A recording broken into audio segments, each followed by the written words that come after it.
What's up, guys? Hunter Frontier back at it again with another video. And in this video, guys, we're gonna be talking about decks that are dominating the meta and what you should be doing if you're trying to stick to a budget-friendly deck. So of course, we're on YuGiOhMeta.com and we have a huge variety of decks to talk about. This is the more recent decks from the 18th to the 24th of this month.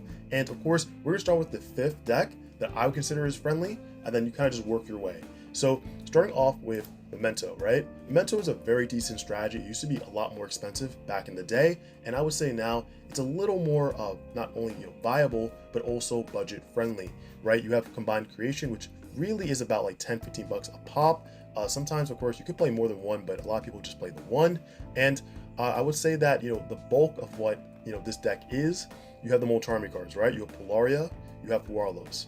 Now, again, they are really expensive. You have Warlos, a playset of that, over 40 bucks. You have Polarias, easily right here, 120 bucks plus.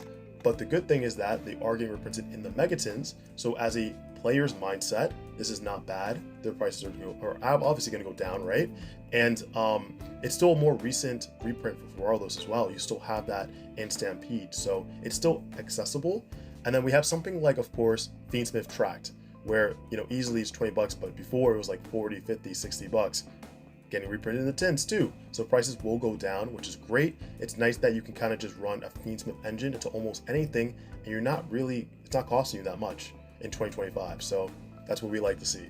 And despite that, you do have SP Little Knight. Of course, this will cost you maybe 10 to 15 bucks, but again, these are essential cards that you kind of just need to have. So when you want to build a meta deck, you can throw them in. You don't have to worry about going ahead and reaching out of your pocket to go ahead and buy these cards, for a premium.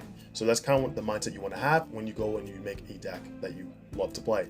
So despite that, like I said, it's pretty nice that all of the Memento cards are considerably cheap. And of course, I almost forgot, Lacrima is another card that about 17 bucks, but is getting a reprint in the tins. So that's what we like to see. So despite that, again, I think that this would be a great deck for you guys to play this format. Very interesting combo lines as well, but I would choose this for my number 5th pick. So moving on, I will go into Ryzeal Mitsurugi, and there's also Mitsurugi.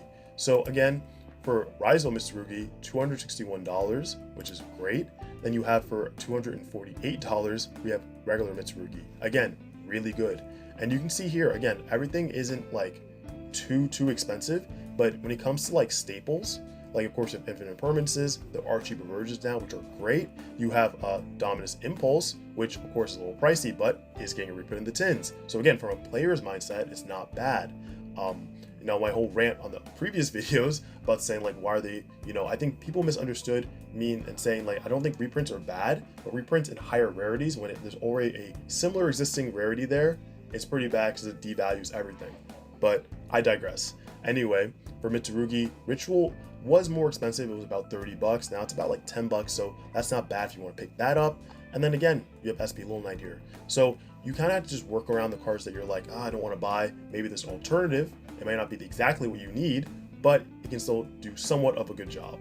And of course, for a Ryzeal, all the Ryzeal cards for the most part are insanely cheap. You can add it in with this strategy and still do pretty well. As you can see, of course, 3rd, 4th place. Mitsurugi, 3rd, 4th place. So they are picking up results, and you can still be a budget player in 2025 and still do really well, which is amazing to see.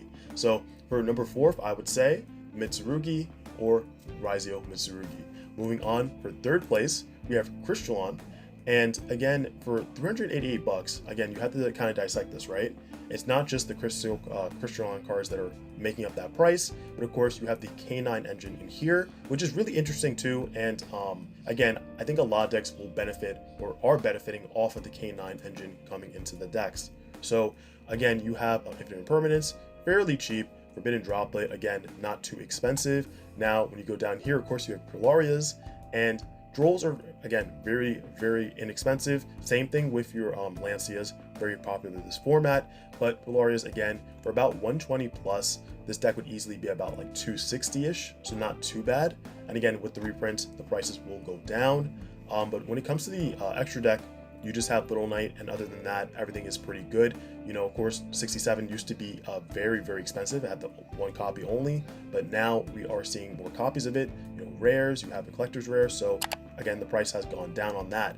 But you know, overall, it's a great deck that did see support, and now it's coming back in the game and it's showing results, which is, again, what we like to see. So that's for third place. And then before we get to second place, or actually, you know what, I'll do it before we get to first. So next up we have Maliss, you know, a deck that was very, very expensive too. You know, we had Maliss, we had Ryzeal that were just like leading the meta for so long, and then we have other decks now that are kind of just taking over, you know, the reins. But I will say that for Maliss, again, a deck that was fairly expensive has gone down dramatically, $288, and this one's pretty good because, again, when you're not calculating the Fuarloses for, again, about 17-18 bucks a pop, it's much further down. It's about maybe like 220-ish, which is not bad. You know, you have the one Nibiru here, but again, you do have the Dominus Impulses as well, so that is also adding into the score. So, you know, post that, that's a deck that's under $200 for a deck that was like insanely meta.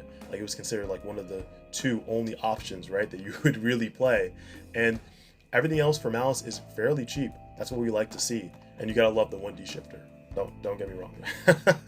But yeah, and then we do have the Lone Knight, of course, like always. But again, you can always just, whatever deck you want to play, just modify it to your liking and make it as budget friendly as you want. That's really the advice I can tell you guys. And then for so this would be for my third pick, right? Or sorry, second pick.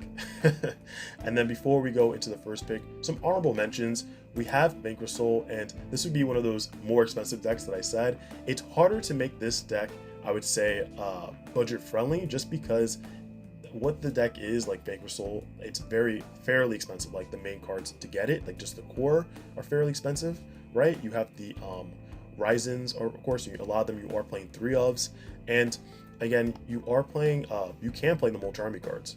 You know, Polaria is a very popular side deck option, so taking that out, you're still above 300. You know, I wouldn't consider it budget, but again, some people might. Other than that, just the Lone Knight in here, not a fairly expensive extra deck.